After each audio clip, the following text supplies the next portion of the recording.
The name of the story is reward of kindness. मतलब कि अगर हम किसी तरह काइंडनेस करते हैं तो उसका हमें क्या फल मिलता है। Gopi was a poor village farmer. There's a good the guy name is Gopi and he was a वो बहुत गरीब फार्मर था। He lived with his wife and 2 children. उसकी वाइफ और 2 बच्चों के साथ वो विलेज में रहता था। He had a small piece of land where he grew vegetables. His 2 buffaloes gave milk to the family. Gopi and his family were very happy. ये जिस विलेज में रहता है वहाँ पे इसका बहुत सुंदर घर था, इसकी बीवी बच्चों के साथ रहता था। वहाँ पे इसकी 2 काउस थे इनके पास जो उनको अच्छे से मिल्क देती थी उनकी फैमिली को, और ये बहुत ही खुशी के साथ रहते थे। They always thank God for what they had. और वो हमेशा भगवान को धन्यवाद करते थे कि उन्होंने जो भी दिया उस सब के लिए धन्यवाद। The children grew older. Now Gopi needed more money to get them study.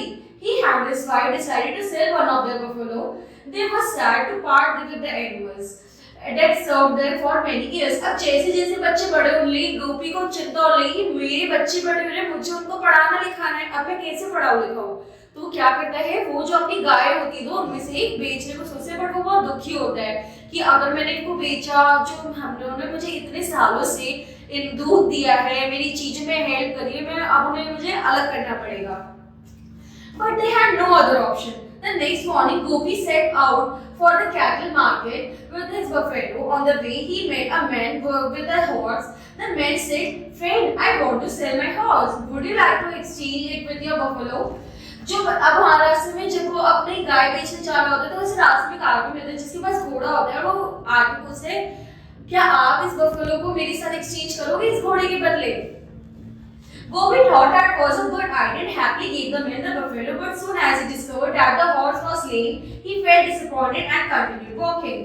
और जैसे ही उसने एक्सचेंज किया तो उसे रियलाइज हुआ कि ये तो बड़ा लेजी है घोड़ा, मैंने तो गलती कर दी, अब वो आगे चलने लगा। So the man came with a cow. Gopi told the man that he had what had happened. अब दूसरे जो ये कहते हैं ना, दूसरा अंदर एक काऊ के साथ आया और गोपी ने उसको बताया उसके साथ क्या हुआ। The man said, "Don't worry, take my cow and give that the lame horse to me." वो आदमी कहते तुम एक काम करो, मेरी गाय ले लो और ये घोड़ा मुझे दे दो।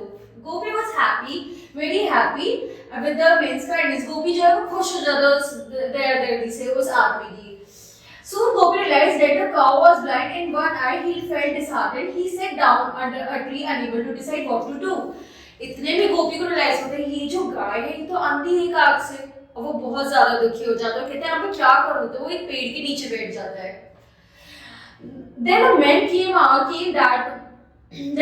came that way with a goat. He offered to exchange the goat for Gopi's cow. Gopi agreed, but afterward found out that the goat was sick, and sad and confused, Gopi next exchanged this goat for a hen.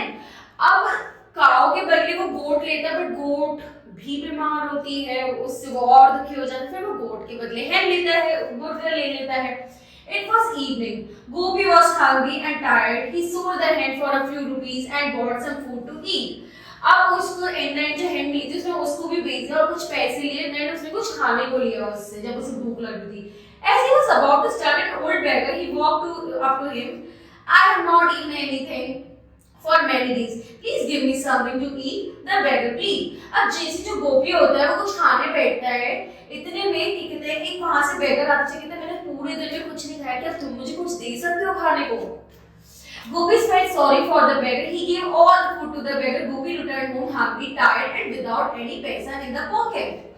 अब गोपी ने खुद ने भी खाना नहीं खाया, पूरा दिन घूमता रहा, लेकिन जब उसने उस बैगर को देखा उसे उस पर बड़ा दया आई, उसने कहा नहीं आप ही सब खा लीजिए, मेरा पेट भर गया आप खा लीजिए। और वो पूरी हताशा के साथ थका हारा अपने घर वापस आया और उसके पास कोई पैसा नहीं था। Gopi's wife and children were not unhappy with him losing the buffalo and making no money. अब ये सब देख जो उसकी बीवी थी वो बहुत ही दुखी और कि कोई पैसे लेकर आओ, वो बफलो भी चली गई उनके पास से। His wife said, "You have done the right thing. One must never turn a hungry man away." लेकिन उसकी बीवी ने कहा करा तुमने बिल्कुल सही, हमें कभी भी किसी भी भूखे आदमी को खाली हाथ नहीं भेजना चाहिए। The family went to bed after dinner. When they woke up in the next morning, they were amazed at what they saw. जब खाना वाना खा के उनकी फैमिली सो गई तो अगले दिन जब उन्होंने देखा अरे ये क्या है, Just stood in front of Gopi's house a line of animals, a young buffalo, a healthy horse, a cow, a goat and a hen. जैसे वो घर के बाहर निकली उन्होंने देखा जो सब चीजें गोपी ने छोड़ दी थी वो सब चीजें उनके घर के बाहर, a buffalo, horse, hen, cow, सब. After a few moments of surprise and realized that what happened, Gopi's wife said, "I'm sure the beggar you met was a god in disguise. All this is a reward of your kindness." गोपी की wife उससे कहती है मुझे पक्का वो bagger एक भगवान का रूप होगा जिसने तुम्हारी अच्छे कर्मों के लिए तुम्हें ये फल दिया. Gopi's family had no worries and they lived happily after. इसके बाद गोपी और उसकी फैमिली हमेशा सुख के साथ रही. तो इससे हमने क्या सीखा कि अगर आप किसी के साथ अच्छा करोगे तो आपके साथ भी हमेशा अच्छा होगा. Thank you.